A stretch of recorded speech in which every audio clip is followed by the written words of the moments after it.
Hello everybody, my name is Aceface. Welcome back to the T0 to T6 series. We're going to be testing out our T4 Firestorm Zealot, see how it goes. It goes over a little bit over 1.2 billion ISK, could be more, could be less now, depending on the market situation. But previously we did test on this fit, it was pretty promising. I want to continue doing testing to make sure this is a tried and tested fit, because this will be potentially the new stepping stone, or the next stepping stone for us in the T0 to T6 Abyss series, if we are able to prove that this is a pretty reliable fit, or a very reliable fit. I don't want to bother investing into an expensive ship if I don't think that it's going to work. So that's why I'm testing it for you guys. But it's just making sure that it works alright. Okay, let's go. This is just a basic rogue drone wave. Nothing special here. To be honest, we can just move me and go to a different system, because this rogue drone wave is just useless for us. We don't need to do that, because we don't learn anything from those kind of sites. Okay, we'll activate a Raging Firestorm in Thera. Let's go. Ooh, interesting background sound I can hear from Thera. Sounds a bit like mystical background ambience. Ooh, that's pretty cool. I can hear the mystical Thera ambience. Ooh. Okay, jump now. What do we have here?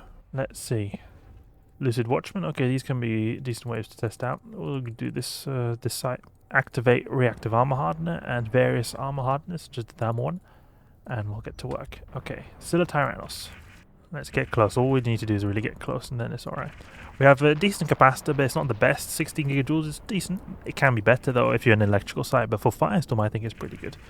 We do have to have a big margin of safety with our capacitor. Always have to remember that, because when we're in a Zealot, everything relies on capacitor, including the guns. 100% rely on capacitor.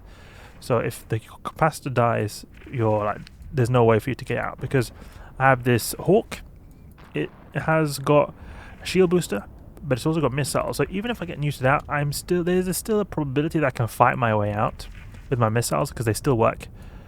But with a Zealot, there's just nothing you can do about it. The only thing you can use is your drones, and your drones are pretty weak. Speaking of drones, we probably should use them. We can deploy these hobgoblins. Hobgoblins. Can I deploy it? No. Galente drone specialization. Oh, we do not have that. That could be good to have. That could be very good to have when we're going for Hobgoblin IIs.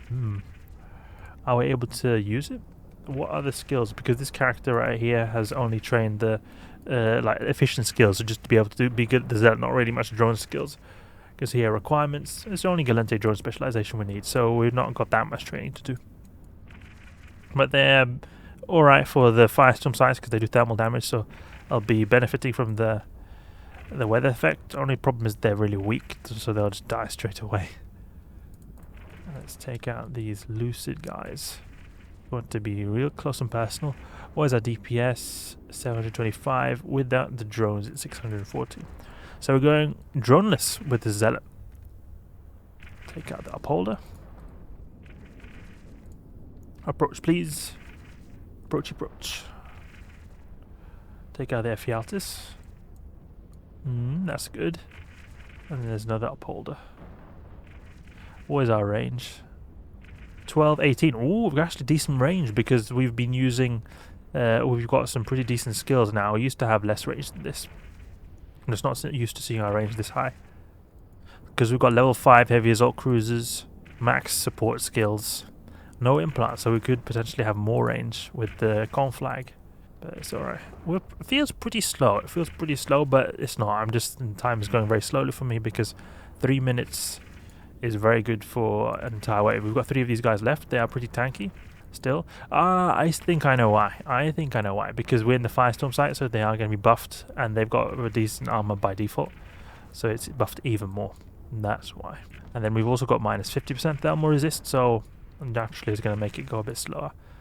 Like the Lucid Deep Watchers also are pretty slow waves, and they're like basically variations of these kind of Lucid Watchmen. Same way, they have only armor, no shields. People from the wormhole depths. Okay. Pulse away at this Watchman. Unfortunately, I can't use my drone. It's just the way it is. Okay, soon 4 minutes. That's a decent time. I just worry about neuters and mass neuting waves, but we should be able to get through it with our capacitor stability. But we do have to be wary, because we only got one cap battery. It's not like I got a dual cap battery fit. It's going to be very, very newt proof. So starving Leshaks Starving Vedmax. I don't think we'll be too bad with the Starving Vedmax, but Starving Leshaks. The various kinds of waves. Okay, a bunch of rogue drones now. Let's just get through them since we've anyway just got them here. Do we have any automatic suppressor? No, not even automatic suppressor. We can always just pulse them away though. With our Scorch. Oh, we're able to hit out pretty far considering that we've got 4 tracking disruptors on us. 31, 26. Pulse away. Zealot pulsing away. And we'll be able to hit better the more of them we destroy, but we're also going to be hitting worse the closer they get to us because of how their E-War usually strengthens when they get closer. And then there's this critical point where we destroy more than they're getting closer, then we're now increasing our range. See that? 30, 35. You can always go with Imperial Navy to get some increased tracking. There was a transfer conduit to keep up transversal. Yeah. Smooth, smooth, smooth, smooth.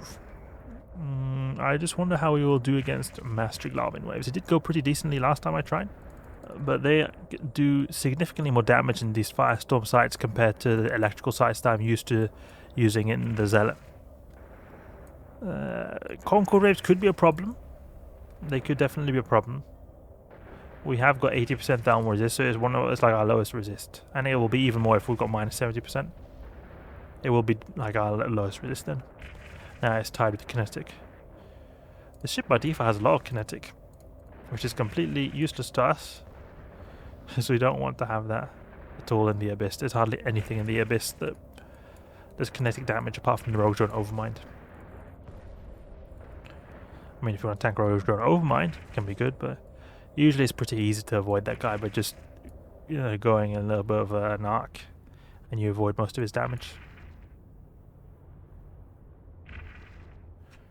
Oh, there's a new icon. It looks a little bit different. The color of this UI looks different. Yeah. Okay, why am I not hitting this guy? Grazes. Penetrating shots, great. Okay, 2-shot. That's nice to see.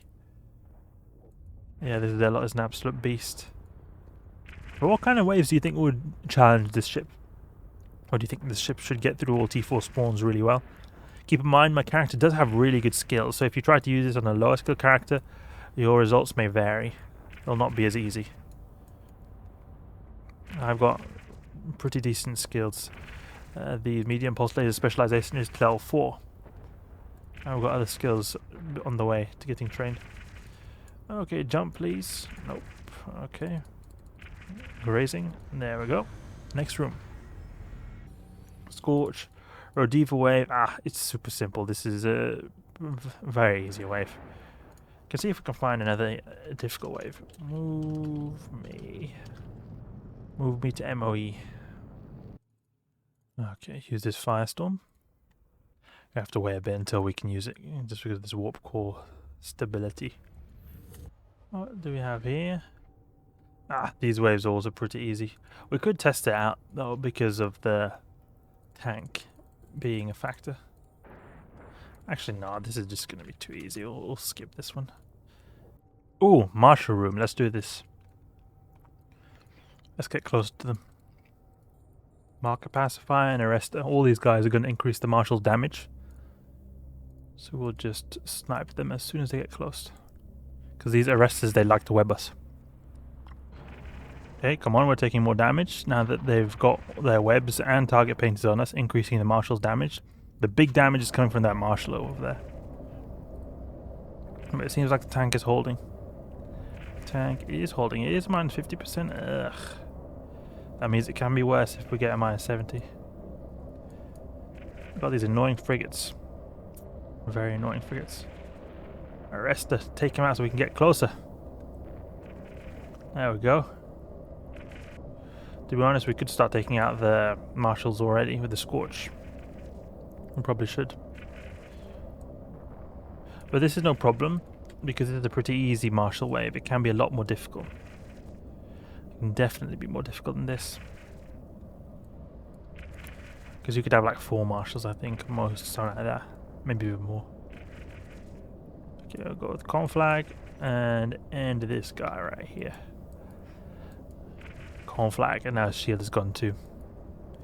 Zealot is pretty good at tanking marshals or just Edencom waves in general, because Edencom waves, the majority of the damage they do is thermal. But then some marshals, the arrested ones, these ones here, do explosive damage actually.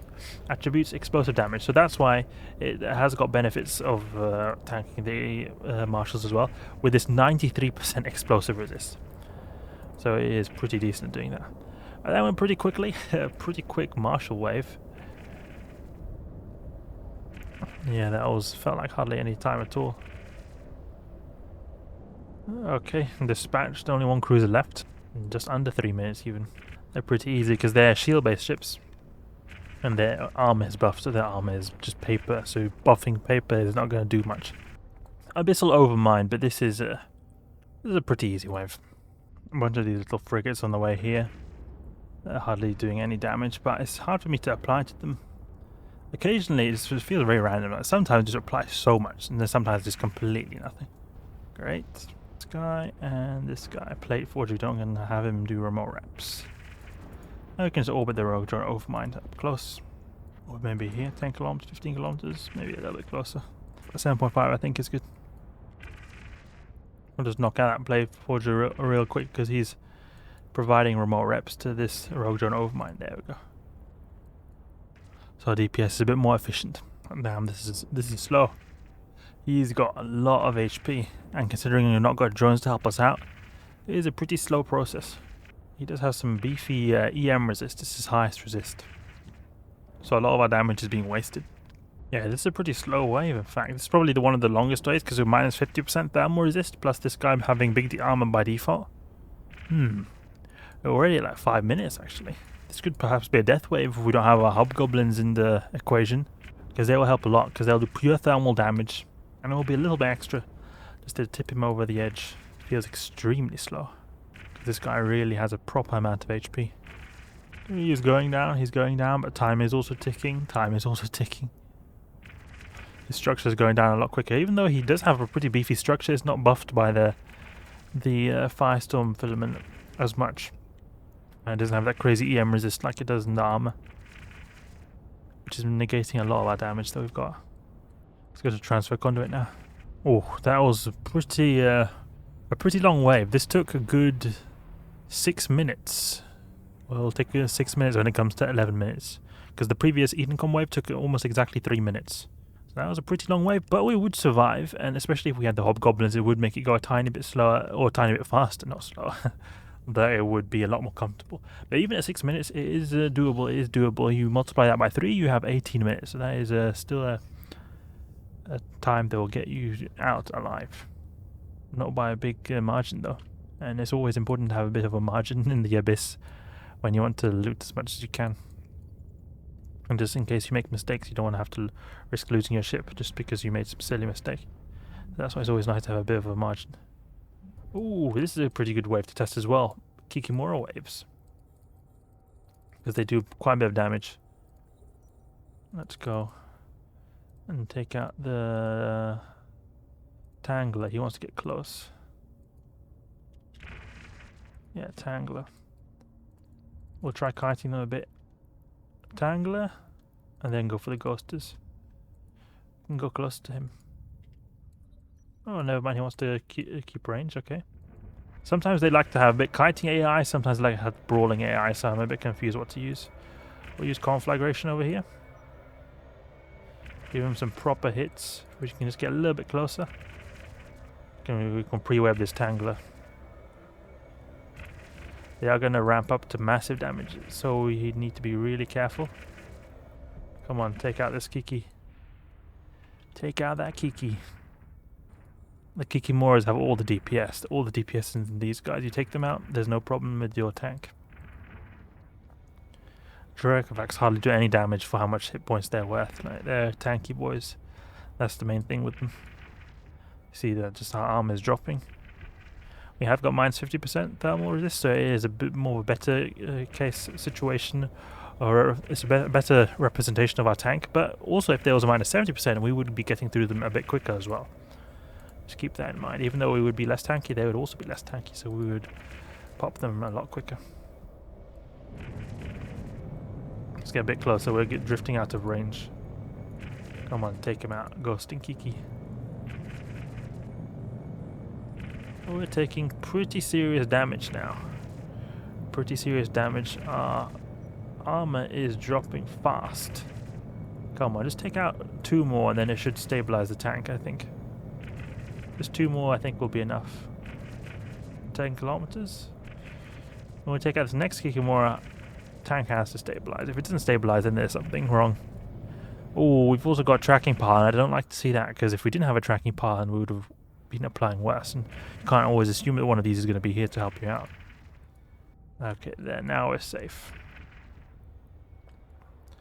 There's no way 2 Kikimoras and a Drekamach could get through us.